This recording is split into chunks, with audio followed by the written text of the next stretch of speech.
Coming up in today's show, the S&P 500 and Nasdaq extend their longest winning streak since November 2021, the most shorted large cap stocks, soft demand in a treasury auction, Ohio legalizes recreational cannabis, a look at Disney earnings, and my latest stock pick and presentation is now available.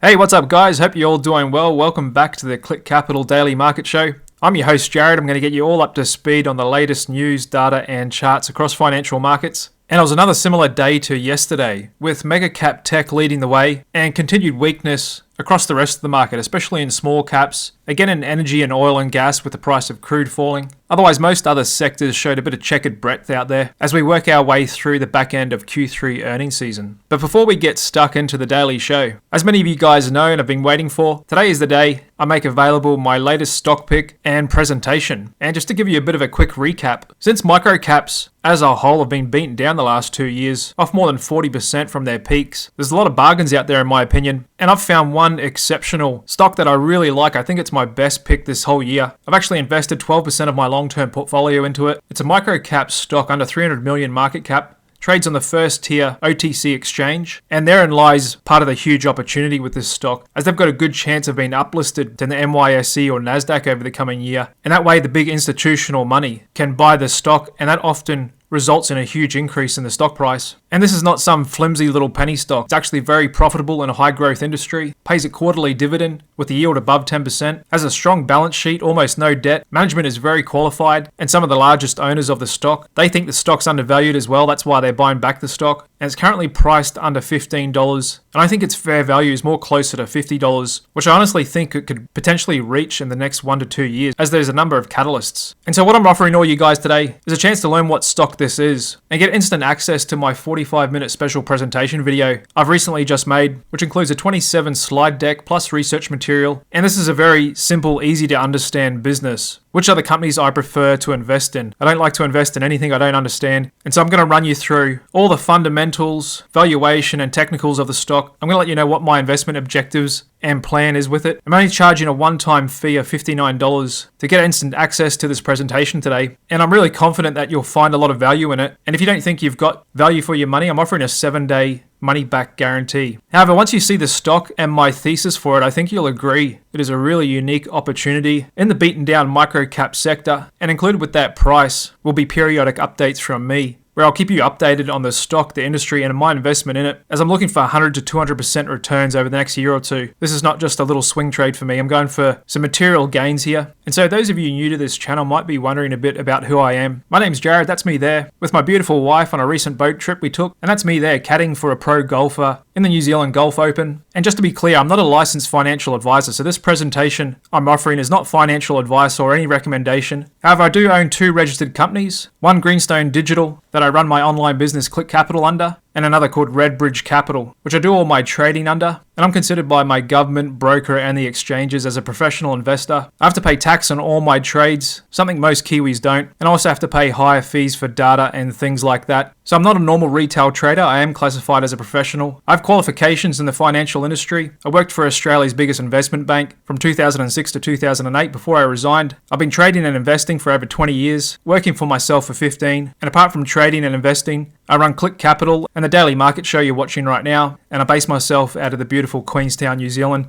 and enjoy everything outdoors. And so this is my website here, clickcapital.io, and there's a new page available on the site called Presentation. That's clickcapital.io/presentation. I've put the link to this page below this video in the description. And so to get instant access to this special investment presentation, just come to this page on my website, enter your email address, and click the Buy Now button to safely check out via Stripe. They're one of the biggest online payment processors. You just enter your credit card details here. I don't see that. And then make sure you keep this page open because you'll be automatically redirected to the video presentation, and you'll get to see this micro-cap stock that I've recently just put 12% of my long-term portfolio into. It's actually got earnings coming out tomorrow, currently trading below $13 a share. I've calculated its net asset value, liquidation value, around $20 a share. However, taking into account likely future earnings, My fair value model's got it closer to around $50 a share. So like I said, I'm looking for at least 100 to 200% gain over the next year or two in this stock. It's one of the best setups I've ever found. I'm really confident in it. And like I said, it's a simple and easy to understand business. Management are really qualified and invested in the stock, and they're using the company balance sheet to buy back stock as they think it's really undervalued. And I cover everything in my presentation, so you'll have a complete understanding of the stock and why I'm invested in it. And like I said, I'll keep you updated on any future moves I make in the stock, any further buys or sells, and when I exit completely, as I'm looking to realize full value from this. So if you want to get instant access to this 45-minute presentation I've just made, then head on over to my website, clickcapital.io/presentation, enter your email address, safely check out, make sure you leave the page open, and you'll be automatically redirected to the presentation. And I'm sure a lot of you guys are going to find a lot of value in that one, so I'm pretty excited about this. Okay, just moving forward with the daily market show. We've just come off a big bounce in the stock market, and there's a few reasons why stocks are getting excited here. After we just came off a really soft October, big tech earnings have come in pretty good, along with the rest of the market coming in above expectation. We've also seen interest rates and bond yields pull back this last week and a half. As the market's now betting that the Fed is done, they're no longer going to raise rates anymore. And there's the consensus now that we're going to avoid a hard landing. Some saying we're going to avoid a recession completely, that we're either going to get a soft landing or no landing at all. Inflation's coming down, earnings are holding up, the Fed is done, and all that's leading to a lot of optimism in the stock market. And we can see that in the daily chart of the S&P 500. Still stalling out just below 4,400 here at the top of this trend line. And we've just done the 8th consecutive day higher. Same with the Nasdaq, only finishing marginally higher though, and volatility is really calling up here. And it was the mega cap 8 leading the way again today. And this is my composite chart of those 8 stocks. Apple, Microsoft, Google, NVDA, Amazon, Tesla, Meta, and Netflix. And you can see that's just about approaching highs again that we made in the middle of July. And once again, we're seeing weakness in the small caps, with the Russell 2000 down 1%, and same with micro caps down almost 1%, and the spread between micro caps and large caps, the S&P, falling back down to the lowest levels we've actually ever seen since the micro cap ETF IWC came onto the market back in August 2005. And that's part of the reason why I like microcaps here. Just looking at the weekly chart of the microcap ETF, you can see we've been down over 40% recently, and that makes for fertile ground for long-term investments, picking up bargains. I'm not saying we've definitely seen the low. Things could still get a little worse before they get better. However, for the willing and patient investor, it normally pays to go against the crowd and buy when prices are down. Like Warren Buffett famously once said, whether it's socks or stocks, I prefer to buy when things are on sale. And some are saying that sharp move back up in large cap and tech stocks may have been too explosive, but falling bond yields should continue to boost equities. That's technical strategist Katie Stockton actually said rallies like the one that's kicked off in November are more common in bear market cycles, but falling bond yields should continue to provide a boost to stocks if the pullback persists. She sees support on the S&P around 4180 and a little bit of minor resistance around that 4400 level as well. Morgan Stanley's Mike Wilson also cautioned that recent stock gains probably won't last. And there's a look at a recent chart of small caps forward price to earnings as a percent of the S&P 500 forward PE, which is still around 70%.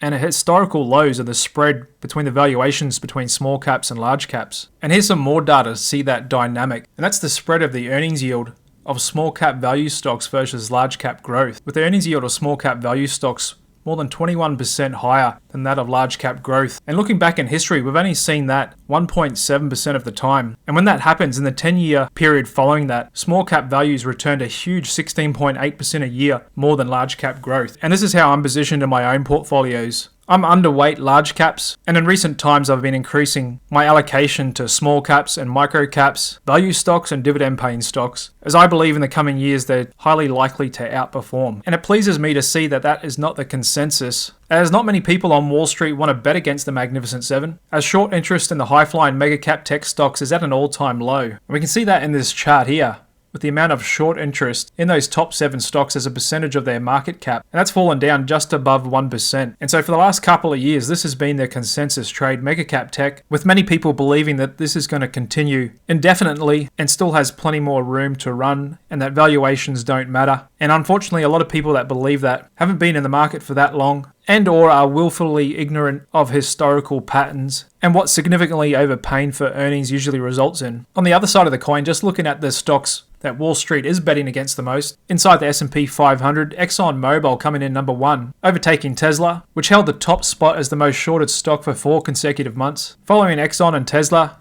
is Apple, the only one of the mega cap 7. Then we have Charter, Broadcom, Rivian, US Bancorp, Snap, Ford, and Airbnb, as the stocks Wall Street is betting against the most. Moving on to the bond market, and we just had another treasury auction coming in a bit soft with demand, with the treasury having to offer a little bit of a higher yield than what they'd been hoping for. And this is a trend that could persist, as the treasury has to keep on stepping up issuance of bonds in order for the federal government to keep spending more than what they make in tax revenue. And so it's estimated for this year, the treasury is going to have to issue $3.3 trillion in bonds to the market to help fill the budget deficit, plus refinance some maturing debt. And next year, that's grown to a whopping $4.6 trillion. So US federal debt's just below $34 trillion, and that's set to grow by almost 15% just next year alone. That's what's helping keep a lot of upside pressure on long-dated bonds. And just looking at the daily chart of the government 10-year yield, that's pulled back a lot. Over the last week and a half, we've seen a lot of volatility in bonds, with it coming down more than 50 basis points, as the market's hoping the Fed is done, that we won't see any more interest rate hikes. And that's given a little bit of momentum to the bond ETF TLT, which just closed at monthly highs today, up 1.7%. And a lot of people hoping that that is the bottom in the bond market from 2 weeks ago. With one economist saying, when the Fed tightening ends, nothing performs better than the 30-year treasuries, not even the S&P 500. And that's David Rosenberg, who said the current stock market rally has been rather junky. And he went on to say if the Fed does keep interest rates unchanged at its December meeting, the cycle is over. The next move would be a cut. And that's good news for bonds, as a decline in interest rates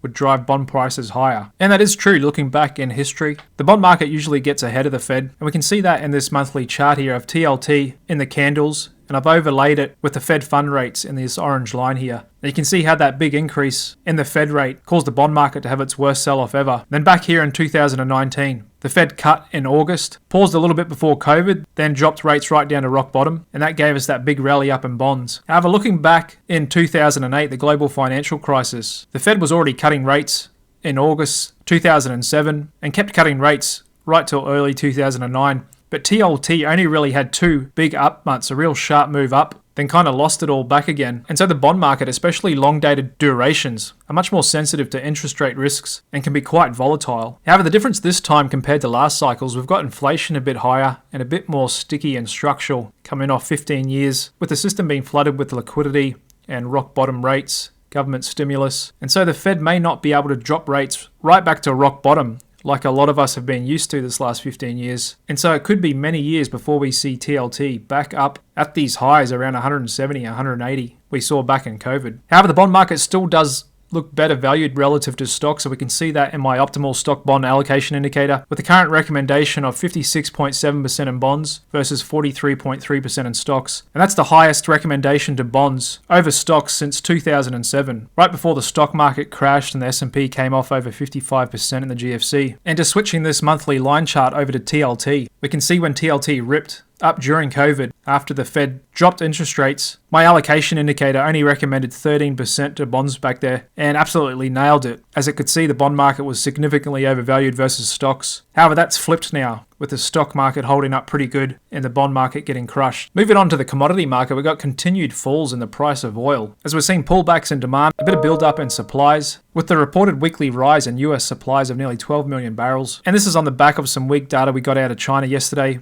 with their exports falling for 6 months in a row, and still a soft Eurozone as well. It's really the American consumer holding up the best out of the whole world. However, we've seen recent pullbacks at the pump after a month ago we had those high prices. And so those fears of supply disruptions coming out of the Middle East war have completely abated. We now got the price of crude in technically oversold areas, with my DSI showing a negative 12. And I've now moved the support zone down to the $74 level, where we've previously had a few turns in the market before. And so this has been a little surprising to see in the price of oil, and just goes to show that the global economy may be a little bit weaker than a lot think it is, as oil is a good indicator of global economic growth, as is copper, which turned down again today and has been in a pretty strong downtrend this entire year. And again, another indicator for global economic growth, showing that there's a lot of softness out there. And we can also see that in the price action of the world's largest shipper, Maersk, got absolutely smashed on its recent earnings report. They announced they're laying off 10,000 staff. And just taking you out to a weekly chart, on this stock, it's had a really rough year as well, down almost 40%, and is actually down a huge 60% from its January 2022 highs, after it did really well after COVID, and we saw the freight rates, price to send containers, absolutely rocket. That's come off a lot, and now the cost to ship and freight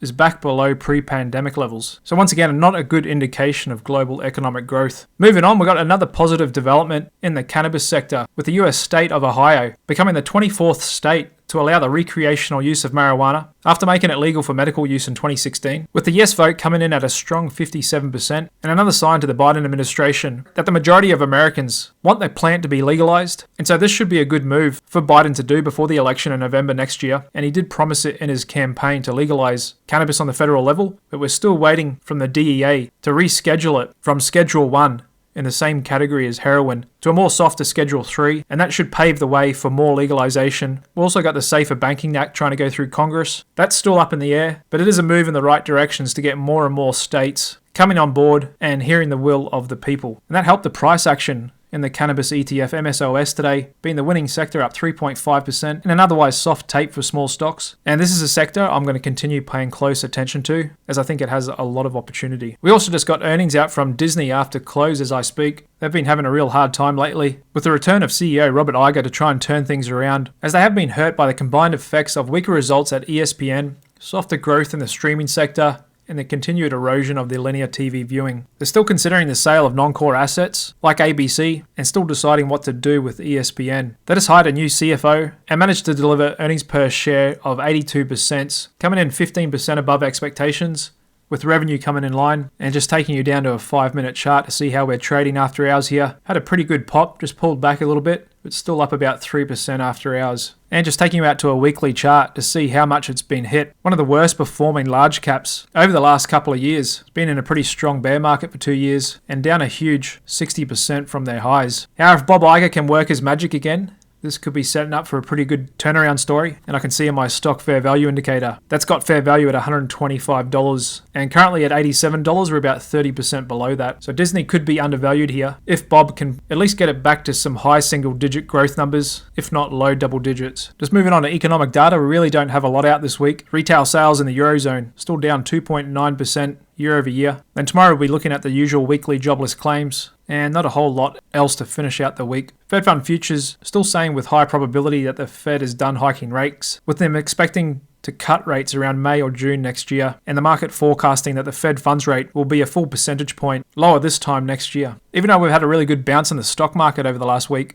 still got the fear and greed index in the fear zone, as we still have some issues with breadth out there, and corporate insiders pulled back their purchases yesterday, coming in at 63 versus 103 sales. And just looking at my institutional buying percentage indicator, that's just dropped back into the neutral zone at 54%, with the S&P 500 oscillator at 55.9. And stick with me to the end of this video, because I'll come back to the end and give you my final thoughts on the market and the S&P as a whole. Just moving through the rest of the financial markets, really slow week in news and volatility. We're seeing that in international stock markets just making really small moves. This Wednesday, nothing too exciting going on out there, and the options market pretty sleepy as well, with the VIX falling again at 14.4. A little bit of a pickup in oil volatility, and short-term breadth pulling back a little bit today. 66% of stocks above their 20-day average. But even though the market's traded up for 8 days in a row, we're back to more stocks making new lows versus new highs, 39 to 31 on the NYSE, and 82 new lows versus 34 new highs on the Nasdaq. But those mega cap tech stocks has got the growth versus value spread breaking out to highs for the year again, and we've got the Nasdaq versus the Russell 2000 currently sitting at all-time highs. High yield bonds are still holding up really well above their 50-day, and the dollar holding ground above 105 as well. There's a look at Bitcoin just inching a little bit higher, floating with breaking out above this big resistance zone above 36,000, and commodities as a whole fell again today on the back of crude, now looking to be in a bit of a sideways pattern. And over to stock sectors, just looking at my sector trends table, it's quite mixed out there. Got a bit of weakness in oil and gas and energy. Clean energy and gold miners below all their moving averages, 5, 20, 50 and 200. And we've got technology, communications, semiconductors and home builders. Green across the board, all above their MAs. The losing sector today was gold miners, down 3.15%. After that was biotech, down 2.9%. Still seeing a lot of volatility in this sector. And apart from cannabis and mega cap tech, the other best performing sectors today were airline jets, looking close to getting above their 50-day for the first time in a few months. And real estate stocks, REITs, hanging in there pretty good today as well. Really liking that pullback action and yields we're getting, which makes yielding stocks a bit more appealing. And saw a bit of a dip buy in the defensive sector utilities today, still holding ground above their 50. As is the BlackRock barometer, just. There's Apple ticking up again, Microsoft closing at all-time highs again, and NVDA coming back up to its all-time high resistance zone. with Amazon the softest of the pack and stalling out a bit here at its resistance zone. Meme stocks were mostly down with some sharp moves. Got earnings out from Robinhood. They lost 9 cents a share. Market really didn't like that, down 14%. And still quite a bit of volatility in those beaten down old economy stocks we've been watching. GM, Walgreens back down into the support zone. Big fall of Macy's today, down 7%. And the telecoms continuing to hold up a bit better than the rest. Along with continued messy price action in the regional banks and still softness in the big guys as well. Okay, final thoughts on the S&P 500. Been stalling out at this level like I thought we would. We've been having really low range days this week and the market's calling up and we could break out either way here. I mean, there's certainly reasons for the market to get more optimistic with yields falling back along with oil, earnings holding up pretty good. We're in a seasonally bullish period, so I wouldn't be surprised to get a big green candle above the trend line like we did in the Nasdaq. The only thing is the price action's a little soft there. You can see how low volume is compared to the average volume. So we've broken out above there, but on really low volume, and we've done 8 consecutive days higher. And we've still got a lot of weak breadth out there. We can see that in the Russell and the amount of stocks making new lows versus new highs. There is a healthy amount of overhead resistance on the S&P, coming up to 4,500. We still may test that level this month and before the end of the year. However, the breadth is still there for the market to roll over. And we'll just have to keep watching the day-to-day price action for clues on that. But that's a look at the short term. And like I said, in the long term, looking at this spread of micro caps to large caps, I just think it's really fertile grounds to pick up some long-term bargains. And sure, prices could still go lower. I'm not calling the definite bottom here, but I got no problems in scaling in lower and adding more to my long-term positions the lower we go, as there's still some really healthy, profitable dividend-paying stocks out there that are kind of under the radar, including this small micro cap I just put 12% of my long-term portfolio in. And if you want to find out what stock this is and listen to my 45-minute presentation video on everything about that, then head on over to my website, clickcapital.io/presentation, and just enter your email and safely check out for $59